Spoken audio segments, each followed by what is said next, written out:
bom, Meire? Deus te abençoe grandemente. Queridos, 2 Crônicas 34, nós vamos ler sobre a história de Josias. E eu queria que você tivesse com a Bíblia, porque eu vou saltear os versículos, tá? Eu vou ler o 34, alguns versículos, e depois eu vou ler o capítulo 35. Então é muito importante que você pegue seu celular que tem a Bíblia e você acompanhe. E logo a seguir, ou então a Bíblia.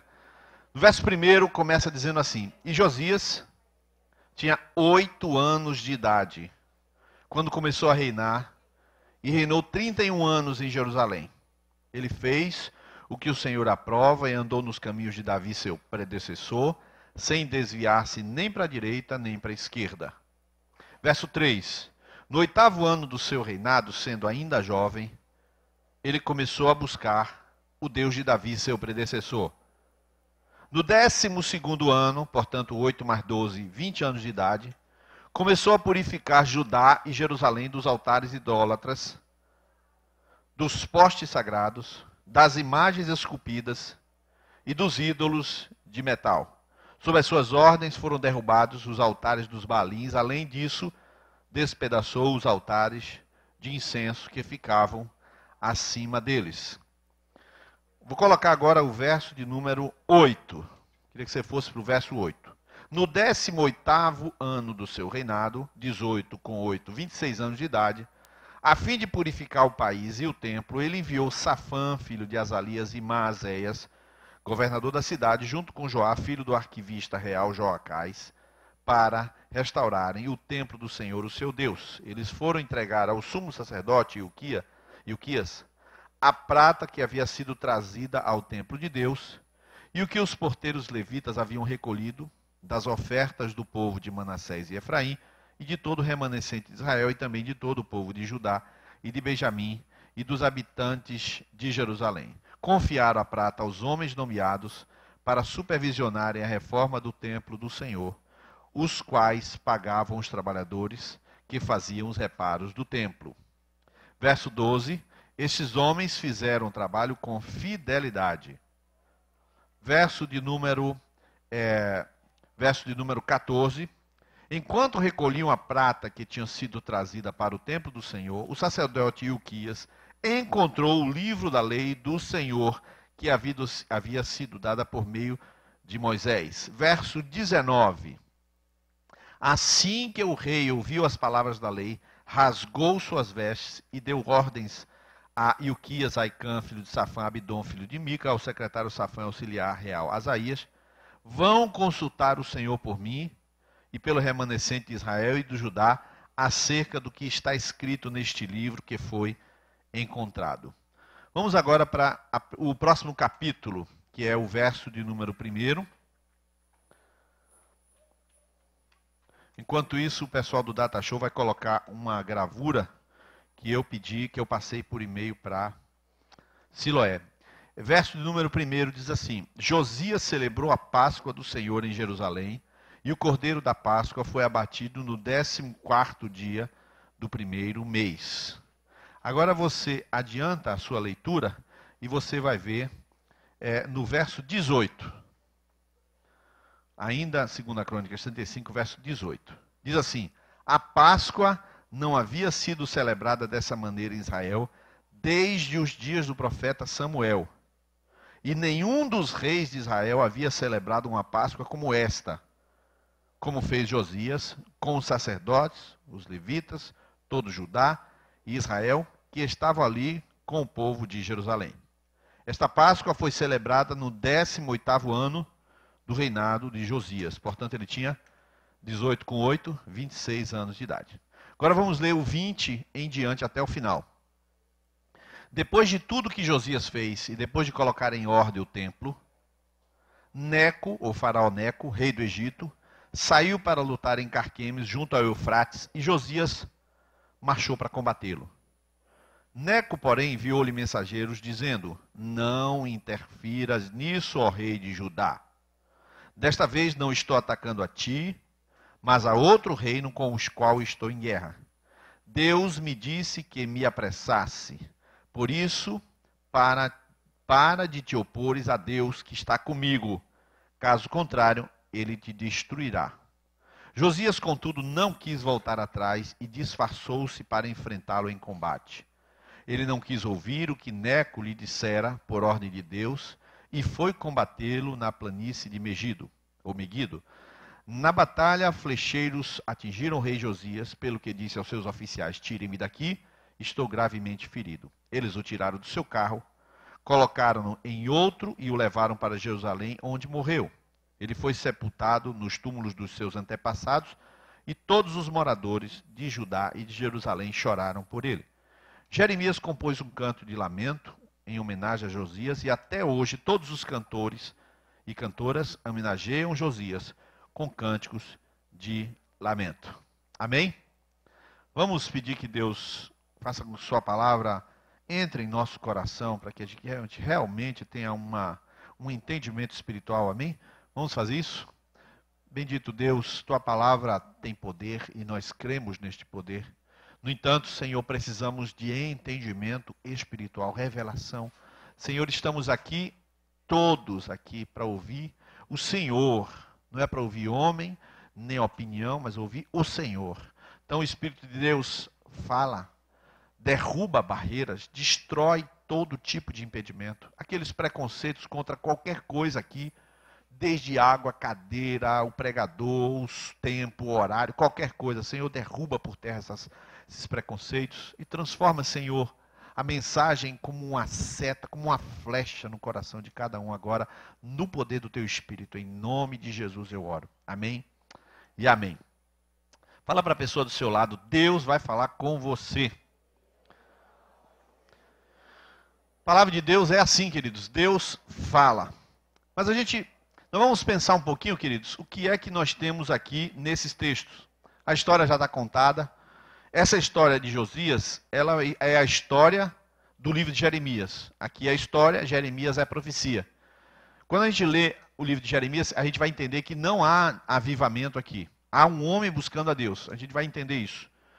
Em primeiro lugar, Josias tinha, como você viu, 8 anos. 8 anos, e o texto diz, resumindo tudo que ele foi: ele andou nos caminhos de Davi. Então já sabemos que não estamos falando de um cara enrolado. Não estamos falando de um cara que não tem uma vida ordeira e sem foco. Esse camarada quer fazer a vontade de Deus. Então no verso 3 em diante, vai dizer como é que ele vai fazer isso. Primeiro dá um resumo, depois diz como ele vai fazer. A primeira coisa que eu queria que você olhasse, no verso 3 do 34, diz: sendo ainda jovem, ele começou a buscar o Deus de Davi, seu predecessor. Primeira coisa, buscar a Deus. Este menino que com 8 anos de idade foi reinar, então 8 com 8, 16 anos ele começou a buscar a Deus, até os 20 anos ele não fez nada a não ser buscar a Deus. É estranho, eu admito, que ele aos 8 anos tenha assumido a linhagem real. É porque mataram o seu pai Amon, e ele estava sob um juízo estranho. Teve um homem chamado Acais, teve um outro chamado Ezequias, teve um outro chamado Manassés, teve um outro chamado Amon, teve ele. Então, primeiro, Acais. Acais, ele fez uma coisa que nunca havia sido feita em Israel, em Judá. Nunca havia sido feita. Pode colocar ali. Na tela você pode perceber, se for possível perceber, de qualquer forma você pode digitar. É meio difícil achar, a verdade é essa. Eu procurei na arqueologia, porque tem muito desenho. Aí eu fico sem acreditar. E desenho é uma coisa, arqueologia é outra coisa. Ali é arqueologia, da direita. A direita é uma figura do deus Moloque. O deus Moloque é um deus não, uma estátua de uma cara de boi. As duas mãos, tem duas versões na arqueologia, uma é assim, a outra é assim. As duas mãos, quando são assim, elas comportam uma criança. A distância do ídolo é uma criança. E você pode perceber ali, na sua direita, que tem uma espécie de... um espaçozinho para colocar, para acender fogo. Então, essa é uma versão. E ela está confirmada por aquele outro à sua esquerda, que tem um boi ali, não dá para ver claramente, mas o resumo é que tem um boi de bronze, e ali eles estão abrindo o boi de bronze, e aqui é uma gravura da Idade Média, tá? E estão colocando uma pessoa ali, dentro daquele boi, daquele touro, e embaixo você pode ver tem umas plantas ali. O que eles faziam, como é que fazia o sacrifício para Moloque? Na sua cabeça, sacrifício é matar, e aquele ser que é morto perde a vida, e você do lado de cá que está vivo diz matar é absurdo. Isso é a nossa cosmovisão. Mas nessa cosmovisão aqui não funciona assim. Eles colocavam a criança, o próprio filho, dentro daquele boi de bronze, acendiam fogo e a criança ficava gritando lá naquele fogo, naquele bronze, naquele boi de bronze.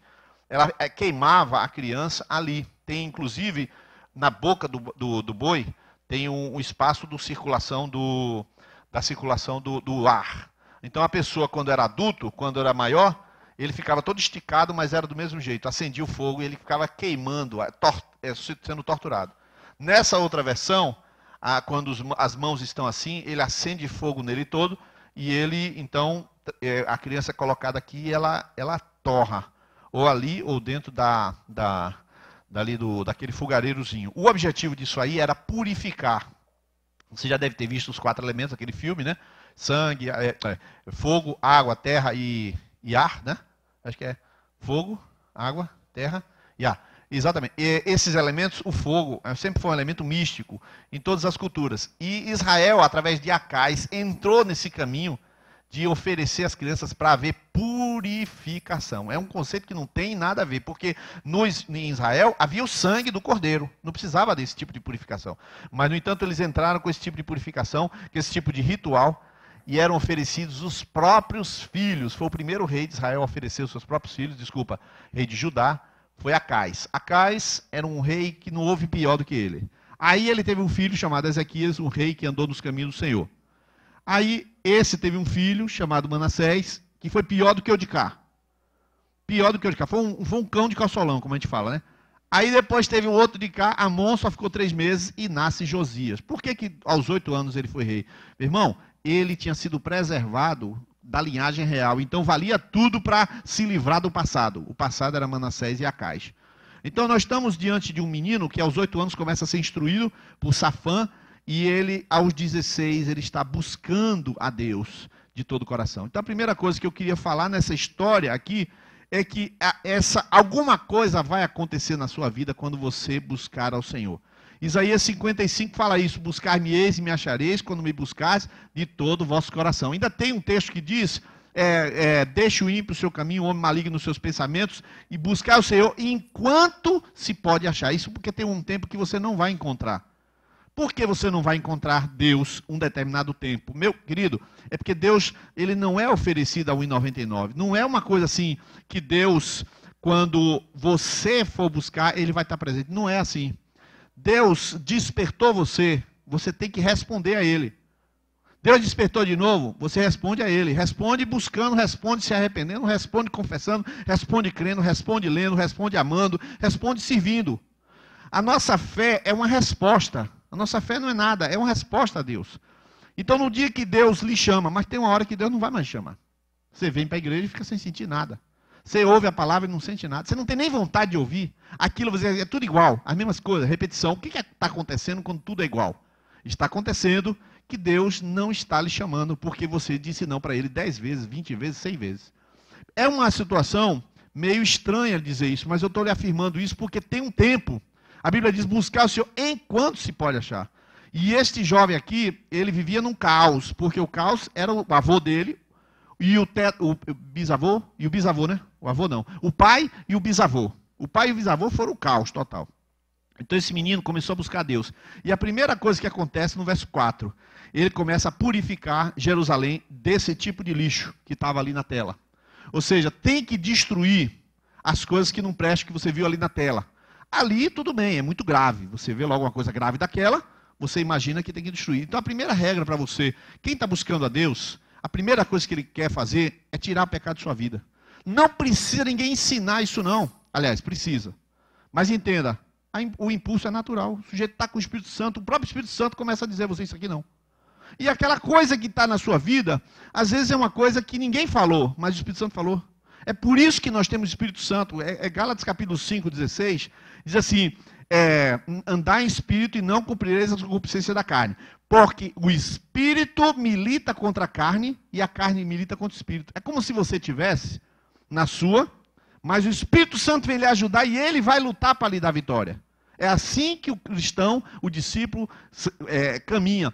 Ele ouve a instrução para quebrar e jogar fora o que não presta. E ele deve fazer. Então a instrução que você tem essa noite é: aquilo que não agrada a Deus, o Espírito Santo já lhe falou, e aquilo que não agrada a Deus, não existe acordo, é destruir mesmo. Essa é a primeira coisa que aconteceu. Se você colocar o olho na Bíblia, no verso de número 8, a segunda coisa que aconteceu é que depois que Josias foi buscar a Deus, no verso de número 8 e 9, você vai perceber que começa a acontecer o quê? Generosidade. O povo de Deus começa a ofertar. E a gente sempre que é abençoado por Deus, como por exemplo o Alfredo está aqui com testemunho, eu tenho um outro testemunho que eu ia contar aqui agora, um testemunho, rapaz, que negócio. Um negócio que aconteceu quinta-feira durante a macrocélula. Mas como eu não conversei, não arrumei direitinho com um casal que aconteceu, então eu não vou contar. Mas uma coisa assim, absurda, meu Deus do céu, de livramento da ação de Deus. Quando você vê a ação de Deus em sua vida, a primeira coisa que você tenta é responder: eis-me aqui, Senhor, eu quero te servir, eu quero te agradecer, eu quero que minha vida seja como instrumento de bênção para outros. É natural. E foi exatamente o que aconteceu. Não foi um ensino, foi natural, o próprio Deus levou a isso. Aí você anda um pouquinho no verso 12, no verso de número 16, diz assim: então verso 14, o sacerdote Ilquias encontrou o livro da lei do Senhor, que havia sido dada por meio de Moisés, e no 19 diz: o rei ouviu as palavras da lei e rasgou suas vestes. Então, começou ele a buscar Deus, ele abandonou o pecado, e começou a haver generosidade para ele restaurar o templo de Deus, ele vai restaurar o culto a Deus. E agora vai acontecer o momento da palavra de Deus. A palavra de Deus vem a um lugar de importância. Deixa eu te falar um negócio. Eu vou insistir com uma coisa simples para você. Nós temos dito e insistido, você que é marido, você que é pai, você tem que fazer um culto doméstico na sua casa. Você tem que entender que Josué, ele deu a liberdade das pessoas de servir a quem quiser. Ele diz assim: olha, vocês podem servir os deuses além do Jordão. Ele falou isso. Vocês podem servir os deuses além do Jordão. O que é deuses além do Jordão? A terra de Israel, olhando na figura de vocês, aqui o mapa, do lado esquerdo é o Mediterrâneo, a terra está aqui, e tem o rio de Jordão dividindo. Eles vieram assim, eles vieram por cá, passaram o rio Jordão para cá, e do rio Jordão para cá é Israel. Então eles falaram assim: vocês podem servir os deuses da além do Jordão, significa do Jordão até a Síria, ou seja, o Iraque. Vocês podem servir qualquer deus, que são esses deuses ali. Mas ele fala: eu e a minha casa serviremos ao Senhor. Deixa eu te dizer um negócio, cabeça, marido, você pode e deve dizer que sua casa vai servir a Deus. Mas como é que fica a liberdade, meus filhos? Você está falando da sua casa. Você não está falando da escolha futura do seu filho quando ele estiver na liberdade dele de montar a casa dele. A sua casa serve a Deus. E se seu filho não tiver sinceridade no culto, ele assiste o culto sem sinceridade. Ah, claro. Ele assiste o culto sem sinceridade. Não é assim: vamos fazer o culto? Quem quer cultinho? Você é babaca, irmão? Você é bobo? Nós vamos ter amanhã de noite, terça noite, 20 horas, eu vou ler a palavra. Ah, mas eu não quero, eu não perguntei. Desliga a televisão, todo mundo aqui. O cara fica emburrado. Não tem problema, ele fica emburrado ouvindo a palavra. A palavra quebra a penha que dirá o burro, irmão. Quebra a pedra que dirá o burro. É lógico. Então você ensina naquela leveza, naquela tranquilidade. Quem tem que fazer isso é o homem. E se você é esposa, é mulher, e seu marido não é cristão, como é que você faz? Pede permissão a ele e faz o culto. Claro, simples assim. Eu podia fazer um culto aqui? Não! Duvido que ele vai dizer isso. Você acha que vai dizer isso? Não. Vai dizer: não, pode, fique tranquila, eu não vou falar contra ninguém, não vou bater em ninguém, mas eu quero ler a palavra, um Salmo 91, vou ler o Salmo aqui, não sei o que e tal. E a gente vai falar e vai orar. Cada um vai apresentar um pedido, a gente vai orar. Foi isso que Josias fez. Josias começou a buscar o Senhor e logo, logo ele restaurou o templo, que significa restaurar o culto. É muito importante, irmão. Já falei várias vezes, a gente não pode vir para a igreja e ser alimentado e só voltar. Não, amanhã tem que ter o tempo de fazer o seu culto, na terça-feira, na quarta-feira, você está vivo. O dia a dia é dia a dia de buscar a Deus, todo dia é dia de buscar a Deus. Amém? A palavra de Deus começa a ter lugar de importância. Agora, no verso 27, eu queria dizer uma coisa para você que já está começando a ficar mais pesada. Verso 27, o que aconteceu? Josias mandou falar com a profetisa Uda vai dar uma palavra para ele, e vai dizer a seguinte coisa para ele. Verso 27, já que seu coração se abriu, e você se humilhou diante de Deus, quando ouviu o que ele falou contra este lugar, e contra os seus habitantes, e você humilhou diante de mim, rasgou suas vestes, chorou na minha presença, eu o ouvi, declara o Senhor. Portanto, eu o reunirei a seus antepassados, e você será sepultado em paz. Seus olhos não verão a desgraça que trarei sobre este lugar e sobre os seus habitantes. Escute o que eu vou lhe dizer aqui agora. Josias, quando soube que a Bíblia estava profetizando coisas sérias para aquela nação, coisas sérias, Josias imediatamente foi chorar e buscar o Senhor.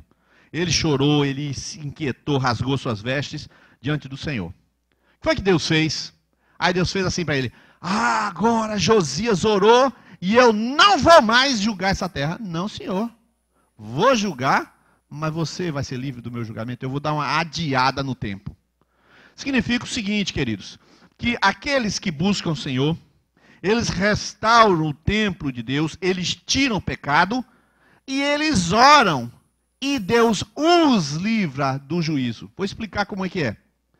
Deus vai executar juízo nesta nação Brasil. Deus está executando juízo nesta nação Brasil.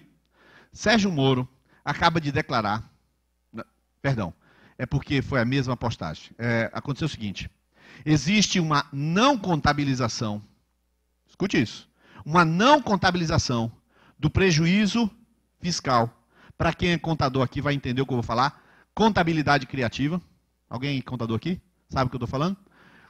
Contabilidade criativa do governo. E não contabilizou em 2015 um prejuízo na Previdência de 2,3 trilhões de reais. O Brasil está quebrado. Cimeia sabe o que eu estou falando. Contabilidade criativa do governo. Não foi contabilizado, não foi apropriado no balanço do Brasil. Na contabilidade, 2,3 trilhões. Deus está julgando essa nação? Sim, está julgando. Você lê o livro de Osés, tudo que está escrito em Osés tem no Brasil. Estava lendo o livro de Osés, capítulo 8, hoje está falando lá. Esta terra encheu-se da corrupção. Está tudo lá. Tudo que você vê no Brasil, você lê Osés, tem lá. Igualzinho, prostituição, corrupção, tudo. As pessoas não temem mais a Deus, os líderes estão desviados, está tudo aqui. Aí você acha que vai acontecer o quê? Juízo de Deus. Claro que vai acontecer juízo de Deus. E a gente, como é que fica? Nós buscamos a Deus, então Deus nos trata como tratou Josias. No mar de caos que acontece com tanta gente, aqueles que buscam a Deus são livres do mal.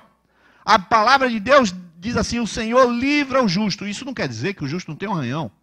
Isso não quer dizer que o justo não sofra as consequências. Claro que sofre. Mas a palavra de Deus mostra que o Senhor livra o justo, por meio da aflição ele livra o justo. Jó 36,15 fala isso. Mas esse não é o ponto mais importante. O ponto mais importante que eu quero abordar, coloca aí capítulo 35, verso 1, que Josias celebrou a Páscoa do Senhor. A Páscoa do Senhor é evidente que não tinha coelhinho nem tinha chocolate, tinha somente o cordeiro pascual no 14º dia do mês. Ele oferece esse sacrifício, e no verso 18, você deve ter visto, aí eu li, que nunca houve uma Páscoa celebrada desse jeito. 35, 18. Ou seja, Josias é top do top. Ele é VIP. Ele é o VIP. É o Messi. É o Messi, pronto. É o Messi. Só que nós estamos com um problema aqui agora. Do verso 20 em diante eu vou explicar o que aconteceu. Esse camarada estava vivenciando um momento áureo no 18º dia, ou 18º ano, ou seja, 8 mais 18, tinha 26 anos de idade. No auge da espiritualidade do povo de Israel, Jeremias estava detonando, disse, vocês não estão avivados coisa nenhuma, tem pecado, mas a Páscoa está acontecendo. Então há um avivamento, um pseudo-avivamento aqui. Josias inventa de fazer uma idiotice. Josias está bem, esse cara está tudo bem, de repente Faraó Neco, bom, vou explicar para vocês a cronologia. É o seguinte, a Assíria, a cidade de Nínive caiu no ano 600 a.C., mais ou menos no ano 600, 603, para ser exato. Mas vou dar os números redondos, no ano 600. Foi ali que o Império Assírio caiu e entrou o Império Babilônico. Perfeito. Então o faraó Neco saiu do Egito para atacar a Babilônia. Por quê? Porque a Babilônia tinha se fortalecido. Aí o camarada está aqui, Josias está aqui, vê o exército do Egito subir, porque faraó Neco tinha subido no ano 595, ele sobe para atacar e ele se mete nessa guerra.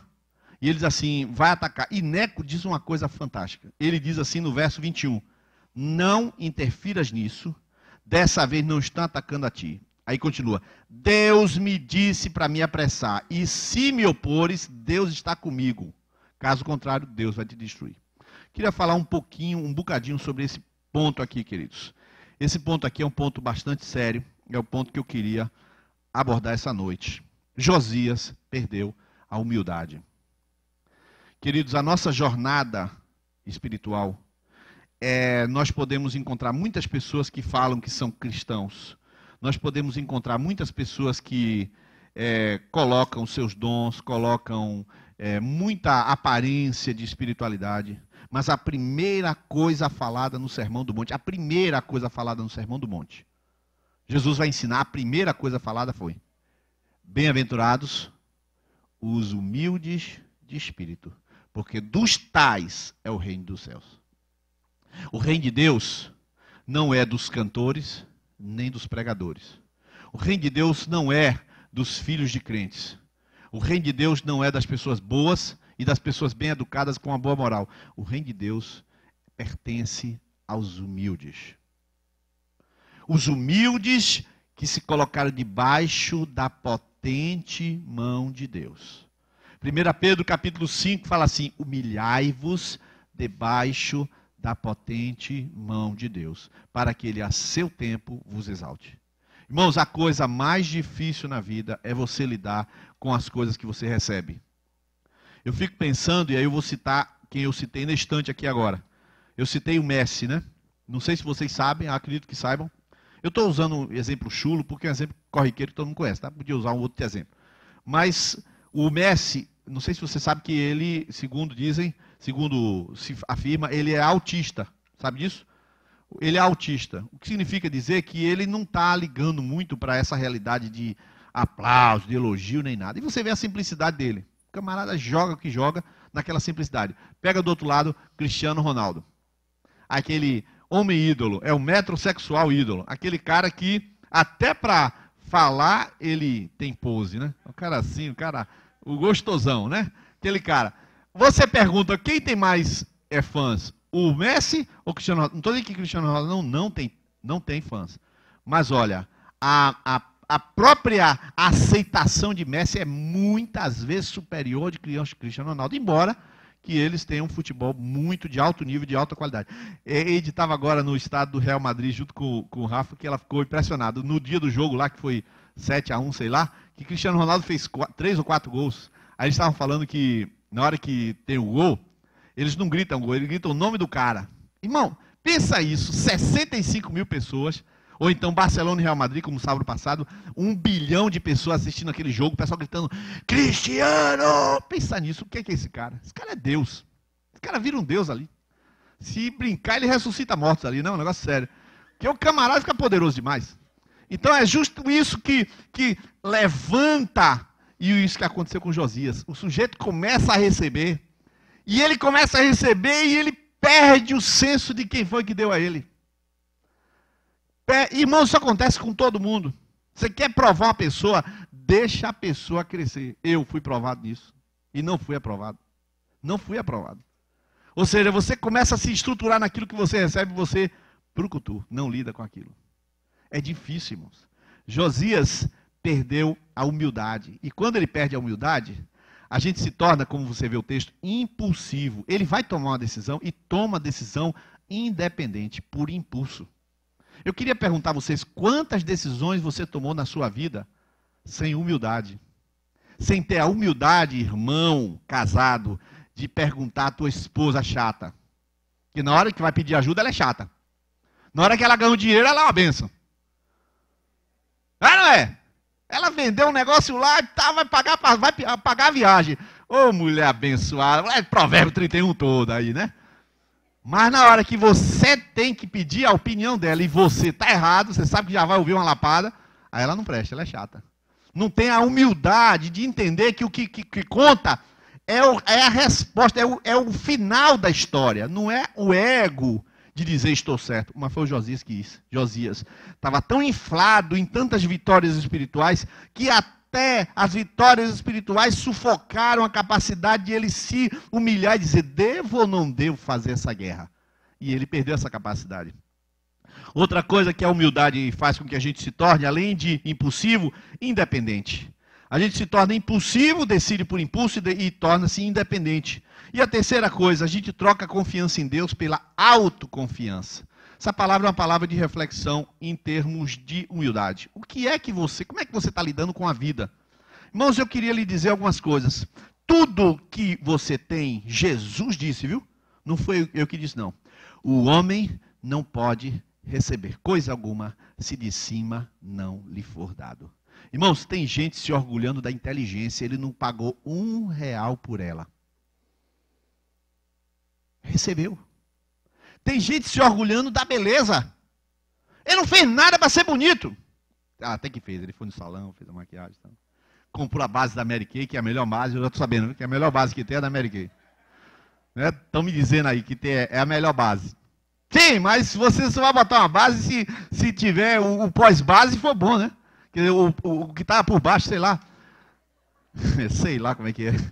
Eu não entendo nada de coisa. Mas eu só sei o seguinte, que a pessoa se orgulha de uma coisa que ela não recebeu, ela não comprou. Se orgulha de beleza, se orgulha de inteligência. Ele está bem com um Corsa. Ele está bem com um Fiat. Aí ele compra um Camaro, sei lá, qualquer carro. Ele parte para um outro carro e fica orgulhoso. A gente fica perguntando, como é que ele trocou de carro e ficou orgulhoso? Mas, irmãos, o processo de orgulho, o processo de perda de humildade, é um processo que envolve o perigoso homem interior. Por isso que a gente costuma dizer que nosso maior inimigo somos nós mesmos. A gente enfrenta problemas sérios que somos nós mesmos. Nós não somos confiáveis, irmãos. Eu já aprendi umas coisas sobre mim. Eu não posso confiar em mim e eu não confio mais em mim. Eu já perdi a confiança em mim, já tem um tempo. Eu tenho que estar cercado de gente. Eu tenho que demorar para tomar decisão. Eu tenho que, se a decisão envolve somente as minhas coisas e não envolve mais ninguém, eu tenho que perceber, irmãos, que tipo de humor com H, humor que eu estou. O negócio é tão sério que cada um tem seu temperamento. O introvertido, aquele introvertido, ele fica assim como que desconfiado. O extrovertido, que é o meu caso, aquele colérico extrovertido, ele fica com raiva. Ele fica com raiva. Eu não sei se vocês sentem raiva de motoqueiro passando pela direita no cruzamento. Eu não sei se vocês sentem raiva. No cruzamento. Tem gente que fica, rapaz, que absurdo. Tem gente que fala assim, absurdo. O máximo que... Outros falam assim, rapaz, meu Deus, onde o mundo vai parar? Meu Deus, onde esse mundo vai... Mas eu fico com raiva. Eu falo assim, eu fico com vontade de que bata, sabe? Para depois falar assim, eu não vou dar socorro não, porque você que bateu. Agora fala, não vai me dar socorro não, você bateu no meu carro, eu devia lhe processar. E eu fico conversando comigo mesmo, doido, maluco. Conversando comigo mesmo, essas coisas, comigo. Esse homem, esse bicho que tem dentro de mim, você também tem o seu bichinho, viu? Tem. E não é um coelhinho de Páscoa não, não vê não. Tá? Então assim, aquele bicho que está na sua vida é um problema, cara. É um problema. Não deixa a gente dormir. Não deixa a gente dormir. Quando o bicho, né, ativa quando a conta está no vermelho, ele ativa pesado, chama você de burro e tudo. É ou não é? Então esse negócio começa e você fica lá alimentando aquele bicho. É um ódio, é uma coisa assim. E é nessas horas que, sabendo quem eu sou, você me diz, pastor, como é que você está falando essas coisas no microfone? Estou falando porque eu estou bem resolvido. Eu não presto mesmo, não vou melhorar. Eu descobri que eu sou isso. Se você não me ama, eu quero dizer uma coisa, eu descobri que Deus me ama assim. Mas agora eu fiquei escandalizado, mas Deus não ficou, eu estou bem com Ele. Eu estava de manhã orando, falando com Ele chorando, preparando a palavra. Estava bem demais com Ele está bem comigo. Então eu estou ótimo. Não estou com problema. Se você tem problema, que acha que eu tenho problema. Eu não estou com isso aí. O que importa, sabe o que é? É que eu tenho um problema com esse bicho. E eu tenho que lidar com ele. E se eu perder a humildade, a capacidade de perguntar, o entendimento de ver que eu não tenho resposta para a vida das pessoas, as pessoas vêm conversar e eu começo a orar. E na hora sai a resposta. Sai na hora. Claro, você tem a experiência, mas Josias foi confiar na experiência, fez uma tremenda burrice. O camarada tinha tudo para fazer um grande reinado. O reinado dele foi abortado antes da hora. Morreu sem necessidade. Não tem um rei igual a ele, irmão. Não tem. Como é que o melhor rei morre sem necessidade? Ah, sim, tem necessidade. Deus precisava que esse cara morresse para ensinar a gente isso que eu estou pregando hoje. A experiência sem Deus leva você à morte. Diz a palavra de Deus em Provérbios 22:4. O galardão da humildade e do temor do Senhor é riqueza, honra e vida. O galardão da humildade e do temor do Senhor. Porque a humildade sozinha, ela pode beirar o problema de quê? De autoestima. Ela pode, autoimagem, melhor dizendo. Pode vir com menos valia. Eu não sou nada. Então, só para não ter esse problema, o que é humildade? Para ser humilde, você precisa ser inteligente. Presta atenção. Para ser humilde, você precisa ser inteligente. Uma pessoa burra não pode ser humilde. Eita, confundiu tudo agora. Fique tranquilo, eu vou chegar lá. Uma pessoa burra não pode ser inteligente. Para você, uma pessoa burra não pode ser humilde. A outra frase também era verdadeira. Uma pessoa burra não pode ser humilde. Por quê? A inteligência vai lhe dizer a verdade sobre você. A inteligência vai lhe dizer a verdade exata sobre você. E essa verdade exata sobre você é que é a humildade. Irmão, você não é mais do que pensa. Você não é. Não é o Einstein, não é o cara. Não é o melhor marido do mundo. Você é o marido da sua esposa. Não é o melhor marido do mundo. É o marido do mundo dela. O melhor marido do mundo dela é você. Mas o mundo dela só tem um marido que é você. Então você também é o pior. Você é o melhor e é o pior. É o pior marido de sua esposa, é você. Quer dizer, a inteligência faz com que você não vá além, nem vá para baixo. Você fique na realidade, no seu limite real. Você nunca ultrapassa, você sempre vê quem você é. Eu tenho limites. Então eu convivo com meus limites conscientemente. Isso é muito fácil do médico entender. Muito fácil. O médico, ele está atendendo aquele caso ali. Aí o camarada começa a fazer uma série de queixas, ele analisa e fala, essas queixas estão fora da minha alçada de competência. Não é, Luzerne? O camarada, rapaz, está doendo aqui. Aí ele vai dizer, vai ver que a dor do coração repercutiu aqui embaixo. Não pode falar isso.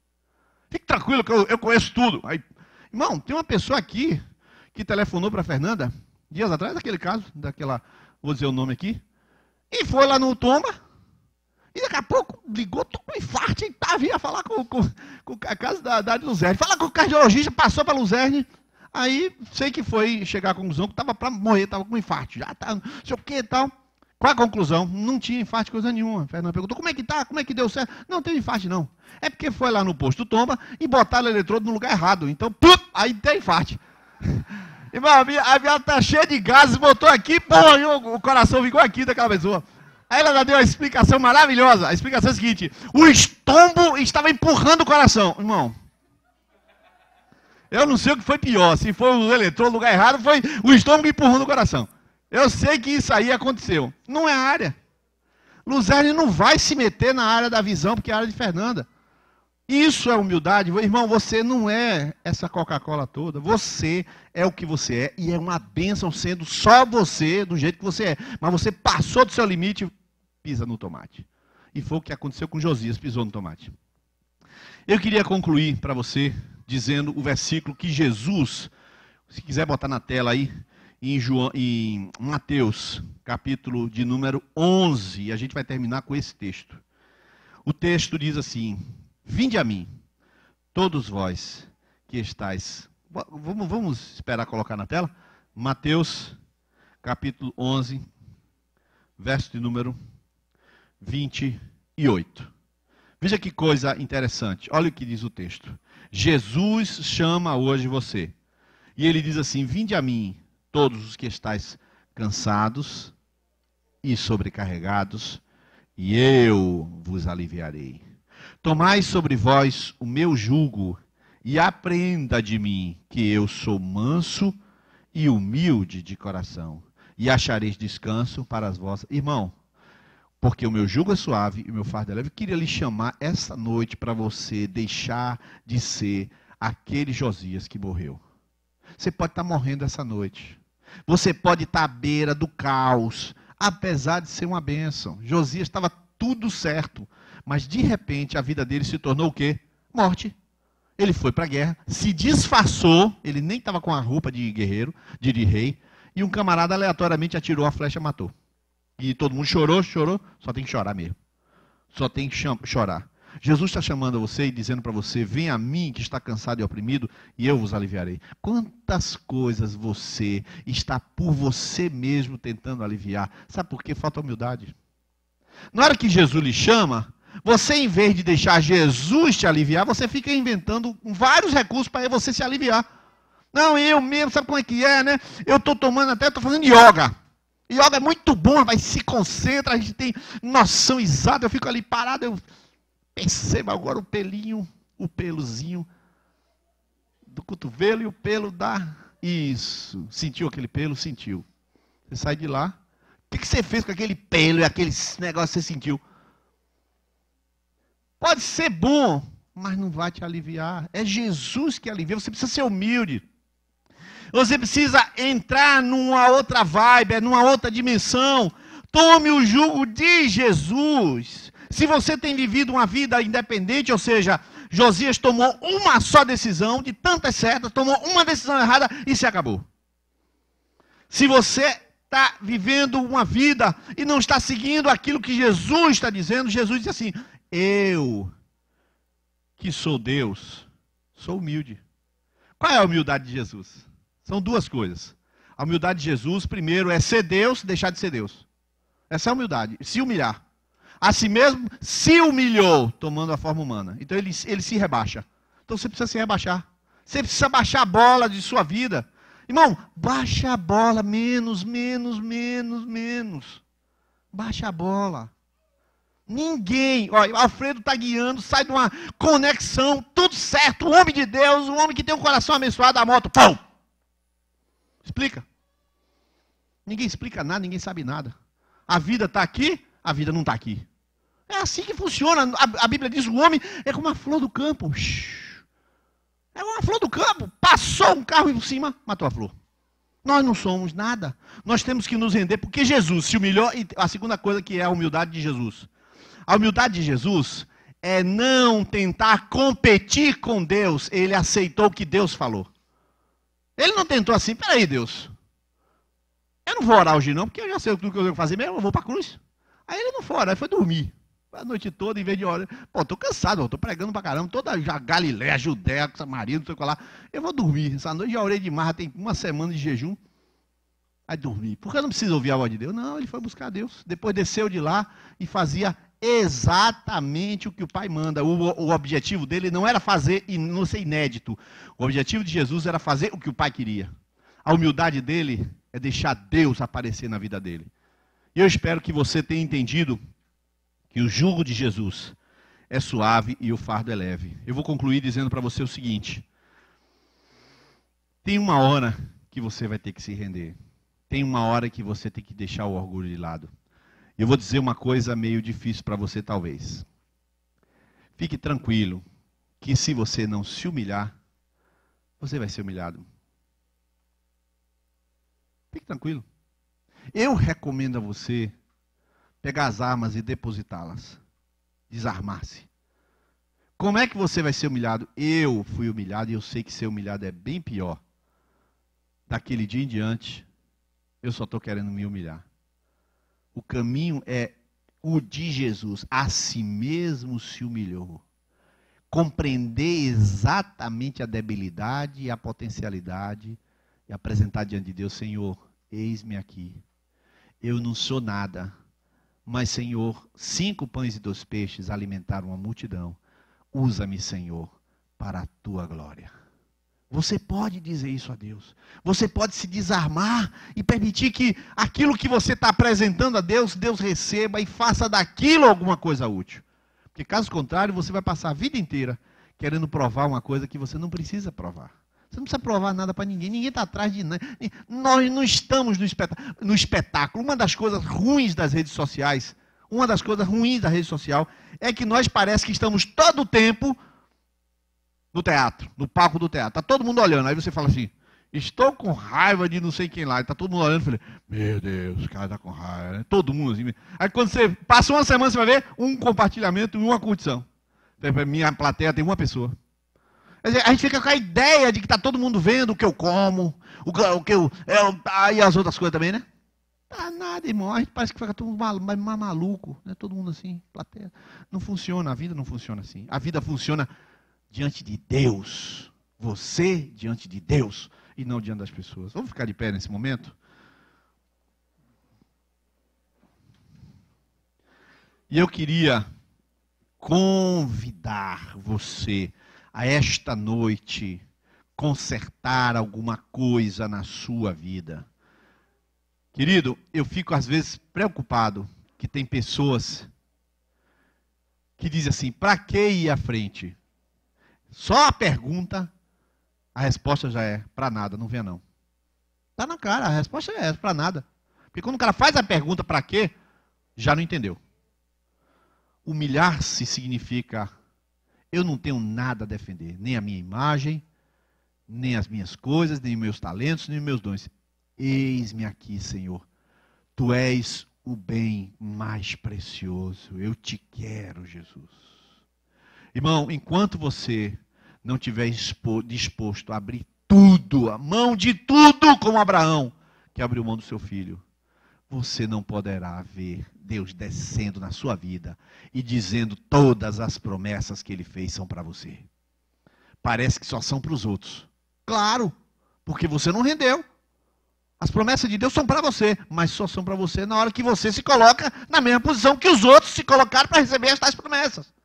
As promessas para os outros só vêm para ler para você se você se jogar como os outros jogaram. É lógico. E essa noite é uma noite simples. Não tem emocionalismo, não tem enxame nenhum. Você reparou já, né? Eu não faço emocionalismo. Eu não faço enxame. Agora o que eu digo a você é a verdade, para que você, esta noite, seja transformado, sua vida seja transformada. Eu vou começar a orar aqui agora. E eu queria que nessa hora você, que Deus falou com você algo da sua vida, da sua posição espiritual, ou de algo que você quer rasgar e começar do zero, uma nova história. Esta noite é a noite, é o dia certo da mudança da sua vida. Eu quero que você venha aqui, como você tem visto os livramentos, Deus será este Deus do livramento da sua vida. Como você tem visto o coração, por exemplo, de Alfredo cheio de Deus, vai ser o dia do seu coração cheio de Deus. Como você tem visto promessas acontecer na minha vida, na vida de tanta gente, você vai ver acontecerem na sua vida, porque você rasga a parte que lhe compete e assume a parte que compete a Deus. Você diz um não para você e diz um sim para Deus. Nós vamos orar esta noite agora, vamos orar nesse momento.